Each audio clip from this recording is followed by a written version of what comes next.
نحمدہ ونصلی علی رسولہ الکریم اما بعد۔ حدیث شریف میں ہے نبی کریم صلی اللہ تعالی علیہ وسلم نے فرمایا من صام رمضان ایمانا و احتسابا غفر له ما تقدم من ذنبہ۔ سنو یا دھیان سے، یہ بخاری شریف کی حدیث ہے۔ اللہ کے نبی صلی اللہ تعالی علیہ وسلم فرماتے ہیں کہ جس نے رمضان المبارک کے روزے رکھے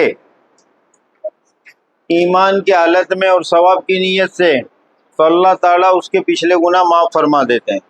پھر ایک حدیث میں من قام رمضان ایمانا و احتسابا غفر له ما تقدم من ذنبہ، کہ جس نے رمضان کا قیام کیا ایمان کی حالت میں اور ثواب کی نیت سے، تو اللہ تعالیٰ اس کے پچھلے گناہ معاف فرما دیتے ہیں۔ یہ رمضان کا قیام کیا ہے؟ بولو، کس کو معلوم ہے رمضان کا قیام؟ قیام کا مطلب سمجھ رہے ہو؟ کھڑے ہو کے عبادت کرنا۔ تو رمضان کا قیام کیا ہے؟ ہم رمضان میں ایسی کون سی عبادت ہیں جو کھڑے ہو کے کرتے ہیں؟ تراویح۔ کون سی نماز؟ رمضان کی رات کی ایکسٹرا عبادت کون سی ہے؟ تراویح۔ تو آج انشاءاللہ ہم تراویح کے بارے میں کچھ جانیں گے کہ تراویح کی نماز کتنی ہوتی ہے، اس کی رکعت کیسے پڑھنی ہے۔ مرد اور عورتیں سب کے لیے تراویح کی نماز کیا ہے؟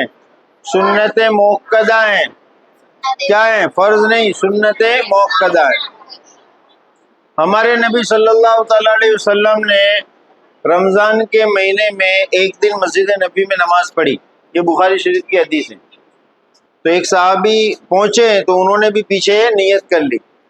دوسرے دن مدینہ المنورہ میں سب کو پتہ چلا، کچھ لوگوں کو پتہ چلا، تو کچھ صحابہ دوسرے دن آ گئے تو انہوں نے بھی پیچھے پڑھی۔ تیسرے دن سب کو پتہ چل گیا تو مدینہ المنورہ سے سب مسلمان آ گئے مسجد نبی میں۔ ہمارے نبی صلی اللہ تعالی علیہ وسلم رمضان مبارک میں پھر وہ عشاء کے بعد رات میں گھر سے باہر نہیں نکلے تراویح پڑھانے کے لیے۔ شہری کا وقت قریب ہو گیا۔ پھر اللہ کے نبی صلی اللہ تعالی علیہ وسلم نے فرمایا کہ میں اس لیے نماز پڑھانے کے لیے نہیں آیا، باہر نہیں نکلا، کہ مجھے اس بات کا خطرہ اور خوف تھا، اندیشہ تھا کہ کہیں تمہارے نماز کے اس شوق کو دیکھ کر اللہ تعالیٰ یہ نماز تم پر فرض نہ کر دے۔ اگر اللہ نے فرض کر دی تو بعض والوں کے لیے کیا پڑے گی؟ تکلیف بن جائے گی، ان کے لیے تھوڑا مشکل ہوگا۔ اس کے لیے میں نہیں آیا، اس لیے کہ وحی کے نزول کا، وحی کے اترنے کا زمانہ تھا۔ اس کے بعد صحابہ کرام ہر سال جب بھی رمضان آتا تو تراویح کی نماز کیا کرتے ہیں؟ ایک ایک دو مل کے الگ الگ پڑھتے تھے۔ حضرت ابو بکر، ہمارے نبی صلی اللہ تعالی علیہ وسلم کے بعد حضرت ابو بکر صدیق رضی اللہ تعالیٰ عنہ کا زمانہ آیا، تب بھی صحابہ تھوڑے تھوڑے مل کے مسجد نبوی میں تراویح پڑھتے تھے۔ جماعت نہیں ہوتی تھی، امام صاحب نہیں پڑھاتے تھے۔ موطا امام مالک کی حدیث ہے، حضرت عمر رضی اللہ تعالیٰ عنہ جب بادشاہ بنے، جب خلیفہ بنے، تو رمضان کا مہینہ آیا تو حضرت عمر رضی اللہ تعالیٰ عنہ نے دیکھا کہ کچھ صحابہ یہاں نماز پڑھ رہے، کچھ وہاں پڑھ رہے، کچھ وہاں پڑھ رہے، سب الگ الگ پڑھ رہے تراویح۔ حضرت عمر رضی اللہ تعالیٰ عنہ نے صحابہ کرام میں سے حضرت ابی ابن کعب رضی اللہ تعالیٰ عنہ جو اچھا قرآن پڑھتے تھے ان کو آگے کیا اور حکم دیا سب کو کتنی رکعت پڑھاؤ؟ بولو 20، سب کو 20۔ حضرت ابی بن کعب رضی اللہ تعالیٰ عنہ نے تمام صحابہ کو 20 رکعت تراویح پڑھائی۔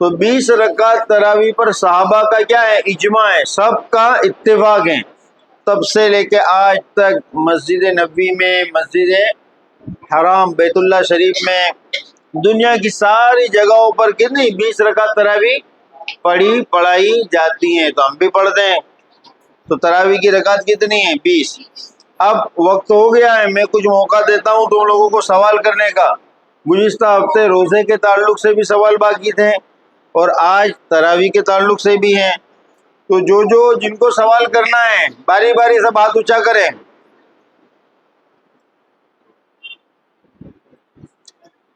چلو، پہلے نام بتانے کا پھر سوال کرنے کا۔ رک جا،